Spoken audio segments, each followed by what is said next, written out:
man. And real dirty. they did him dirty, man. You know, when you hear somebody got shot in LA from New York, it sends a chill in your spine because you automatically, in Beverly Hills, I'm gonna go to the hood. She was good. Nick, after that day, you ain't never seen my black ass in the hood ever again. Ever again. I mean, Merlin was, you know. What do you think he would have been doing now? I kind of always saw Merlin as being, like, he would have been this massive crossover star. LA ain't my hood. You in LA to do one thing, Nick. You out there to get money. Stop fucking bullshit. Stay your ass in fucking Beverly Hills. Remember Romeo from the Steve Harvey Show? His life didn't turn out the way many people expected. According to Fredro Starr and others, the way things ended for him wasn't really a shock. Hollywood has seen some major losses over the years, from amazing athletes like Kobe Bryant to incredible singers like Michael Jackson. These losses were painful, and while they may never make sense to their families, their deaths were the result of tragic accidents. Merlin Santana, another celebrity who falls into this category, hasn't received much attention. Although Santana was young and had a bright future ahead of him, his passing was a shock to the world. As mentioned earlier, his death didn't make all the headlines. So many people missed the details of what happened to him. Now, Fredro Starr is setting the record straight about Santana's life and some of the lesser-known details of his passing. Stop fucking bullshit. Stay your ass in fucking Beverly Hills. Stay your ass in... Nick, stop it. Cut it out. And let's just say the industry has been hiding a lot about this man. What made Santana stand out from others with similar stories is that he never got to explore his full potential.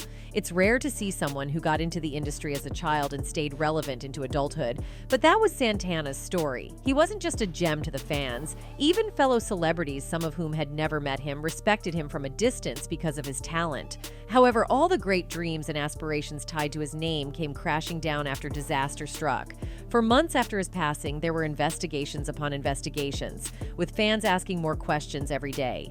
This was all because Santana was known for being focused on his work and never really mixed with the wrong crowds.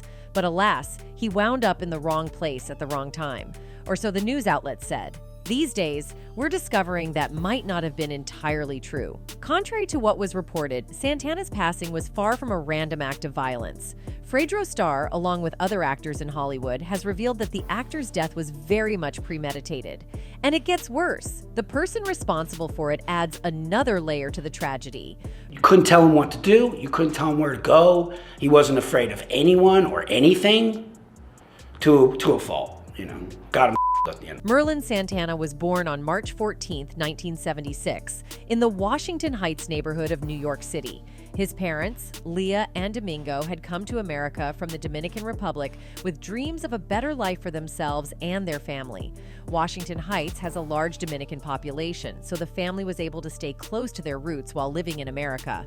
Merlin was born prematurely and given only a 50% chance of survival. The doctor told Leah that if he did survive, it would be a miracle. So, when he arrived healthy and without any issues, she named him Merlin after Merlin the magician because his existence was magical.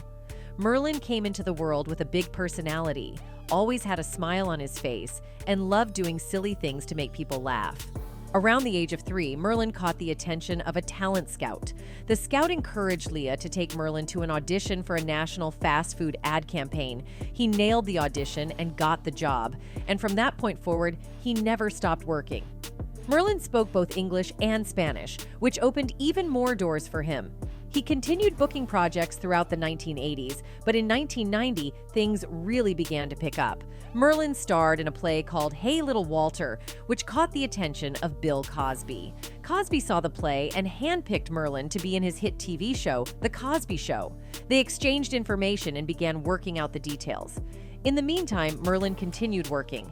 In 1991, he played the role of Marvin in the TV show Major Dad. Also in 1991, he played the role of Ronald Greggs in the TV show Law and Order. Later that year, Merlin played a newspaper boy in the film The Cabinet of Dr. Ramirez. Around this time, his meetings with Bill Cosby materialized, and he was given a recurring role on The Cosby Show.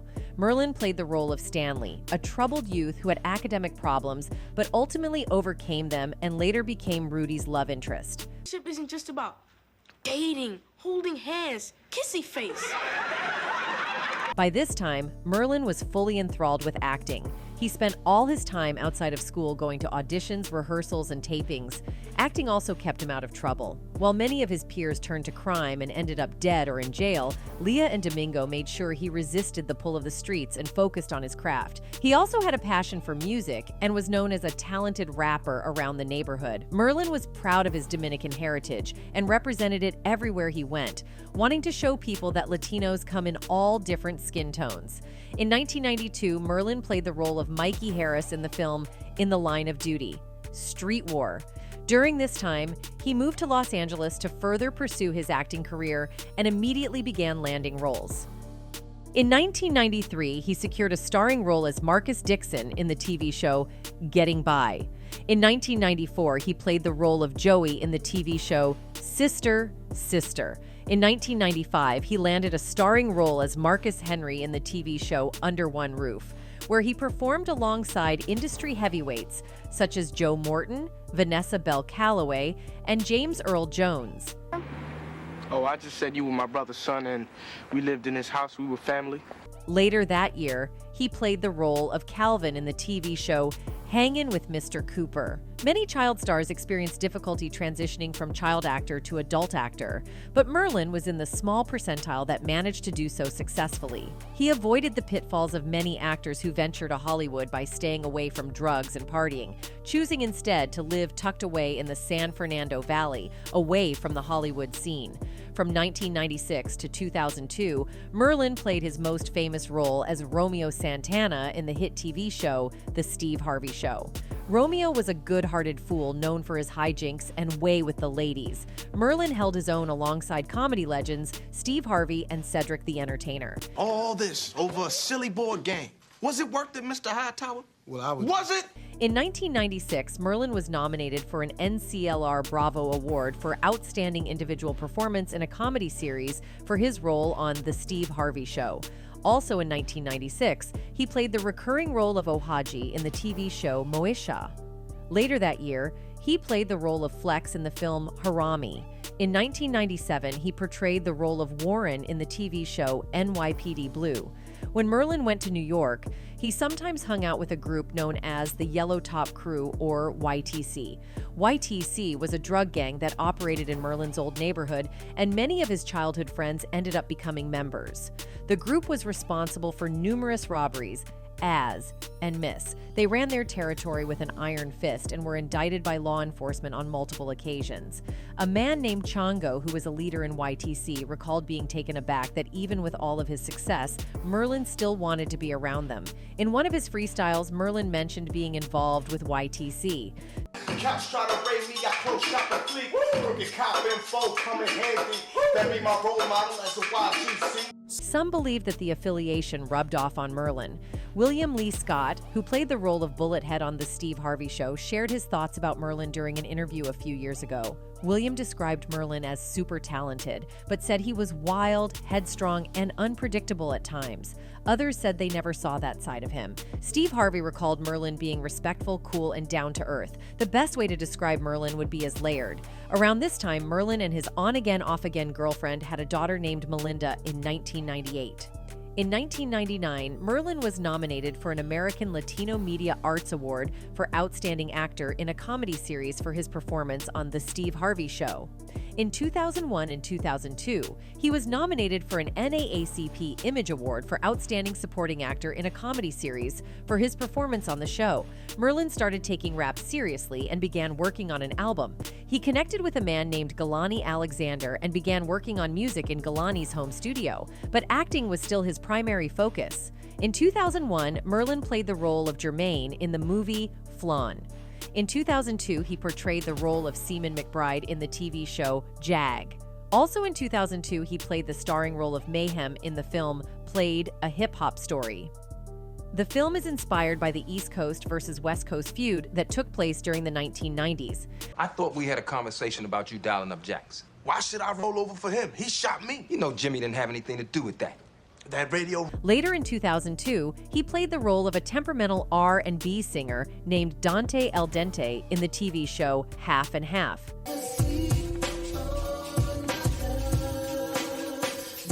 That same year, he played the role of Goya in the film The Blues. Unfortunately, Merlin wouldn't make it to see the film's release date. On Wednesday, November 6, 2002, Merlin was hanging out with his friend, a man named Brandon Adams. Brandon was also an accomplished actor. He played the role of Fool in the 1991 film The People Under the Stairs, Jesse Hall in the 1992 film The Mighty Ducks, and Kenny DeNunes in the 1993 film The Sandlot, among numerous other projects. The two went to a Chinese food restaurant located in a strip mall at the intersection of Stalker Street and Caw Boulevard. While they were eating, they were approached by a young woman named Monique King, who went by the nickname Mercedes, and their friend. Killed in L.A., a female, she lied on him, then got him set up. The same female got him set up, man. 15-year-old girl, man, lied on that man and got him killed.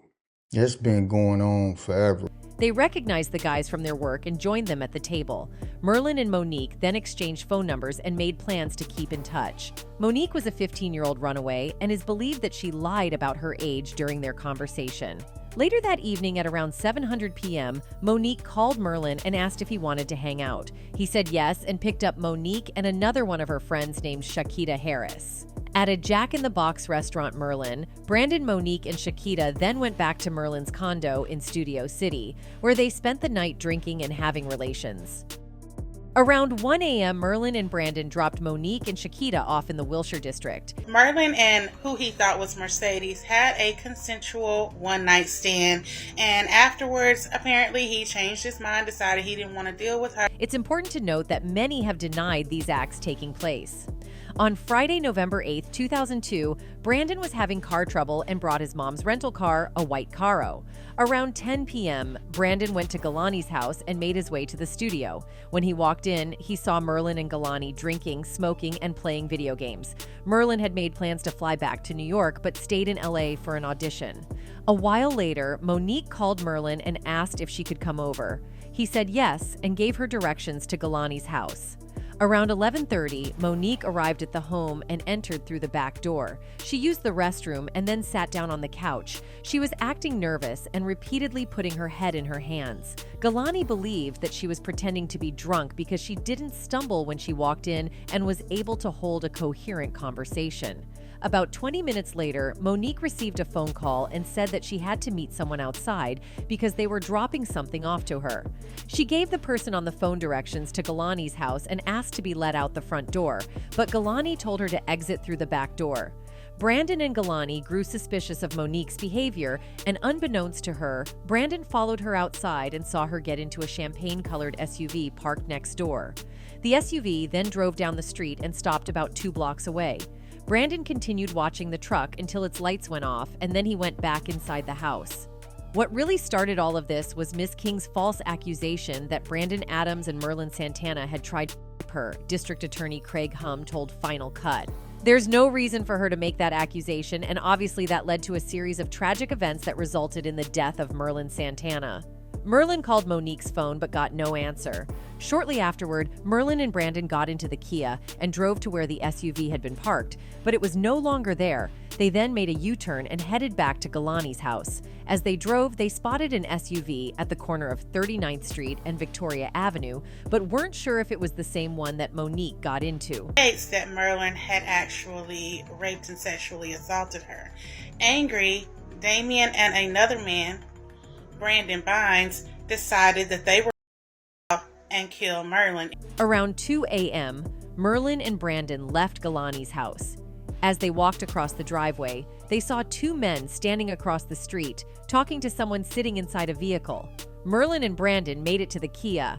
Merlin got into the front passenger seat, and Brandon got into the driver's seat. Shortly after starting the car, Brandon saw a red beam of light flashing through the car, and moments later he heard gunshots. 6 or 7 rapid shots were fired through the car. Brandon ducked down and looked in his rearview mirror and saw 2 men running towards them. And fellow child actor Brandon Adams, that's him over here, were sitting in a car when they were ambushed by Gates and Bynes. Gates had a... He saw that the men were wearing hats and holding guns, but he couldn't see their faces. Brandon put the car in drive, but he could feel that the tires were flat. He was able to drive off, and when he looked back, he saw the two men get into their vehicle and began to chase after them. He looked over at Merlin and saw that he was bleeding. Brandon drove to the intersection of Rodeo Road and C.R. Shaw Boulevard, where he got the attention of a police officer. The officer saw that the Kia was riddled with bullet holes. He then saw Merlin slumped forward in the passenger seat. One of the bullets pierced the trunk, traveled through the back seat, then through the passenger seat's headrest, and struck Merlin in the back of his head. He died instantly. He was 26 years old. Detectives arrived at the scene and began their investigation. They found 9 bullet casings in the area around 39th Street and Victoria Avenue. They were all fired from the same weapon, believed to be a M130 caliber carbine rifle. Investigators spoke with Brandon, and he told them about the events prior to the shooting. They immediately wanted to speak with Monique. What they didn't know was that she was being dropped off by other people who were also in the car, 2 young men. Los Angeles County Deputy District Attorney Craig Hum told Final Cut. The next morning, at the request of investigators, Brandon called Monique and asked if they could meet. The two met at the Jack in the Box, where Brandon pointed her out to investigators. Detectives took Monique in for questioning. During the interview, Monique lied about her name, her age, and her address. When they asked her about the events of the previous night, her story kept changing, but ultimately, she decided to cooperate with investigators. A lady who told him that her name was Mercedes and she was 21 years old, when in actuality, this was a 15-year-old girl whose real name was Monique. Detectives seized Monique's cell phone and saw the calls that she made to Merlin, but they also found calls that she made to another person, and the calls made to that person just so happened to occur within minutes of the shooting at 1:58 a.m., 1:59 a.m., 2:02 a.m., and 2:03 a.m. The number was stored under the name Kid. Investigators later found that Kid was a 20-year-old man named Damon Andre Gates. 2 years later, Damon was found guilty of the M of Merlin Santana and the attempted M of Brandon Adams, as well as gun charges. Damon Andre Gates was sentenced to 70 years to life in prison. Monique later admitted to investigators that she lied about being A. Merlin. Brandon and Galani never made any advances towards her. She was never forced to sit on the floor and take her clothes off, and there was no camera set up. Since the actor's passing, several people in his line of work have spoken about what happened in that terrible ordeal, and one of those people is Fredro Starr. Man, when you hear somebody got shot in LA from New York, it sends a chill in your spine because you automatically relate to that. Starr speaking on Santana's passing came as a shock to most people because anyone who knew them back in the day knew they couldn't be in the same room at a time. That's right, the pair had been beefing, even though when they initially met, they bonded. This is a story Starr told recently. According to the Moesha actor, he first met Santana in the summer of 1994, and they bonded immediately. It was crazy, man. That's when I met Merlin Santana, so we was up there with the BMs. We got mad cool. Because we had the same... At the time, both men had drop-top BMWs and connected over the fact that they were in the entertainment industry and, by the looks of their cars, were doing very well for themselves. At the time, Starr was in Onyx, and Merlin was just coming off The Cosby Show. Things would eventually go sour between them after Fredro Starr was cast in Moesha, only about 2 years after their meeting. Thing is, at the time Starr joined the cast, Santana was already grounded in his role as Ohaji. What he would later find out is that Starr joining the show meant Santana would get written out of it, and this was the genesis of a beef between these men that lasted a while. Starr revealed that he was confused about Santana's anger because after he got written out of Moesha, he landed a role on the Steve Harvey Show. So it was clear that he must have been doing pretty well for himself. But then he bags the Steve Harvey Show. So you got the Steve Harvey Show. This shouldn't be no problem. You good? Let me live, let me do what I'm doing. Anyway, their problems with each other got so bad that they actually almost fought back in the day at one of Denzel Washington's restaurants. That seemed to have been the turning point for them, as both men would later discover they lived in the same building. Their friendship once again blossomed until Starr heard about what had happened to Santana, and it seemed he might not have taken the news all too well. While Starr had a relationship and a whole lot of ups and downs with Santana while he was here, other actors didn't have that much time with him and still picked up on how amazing he was.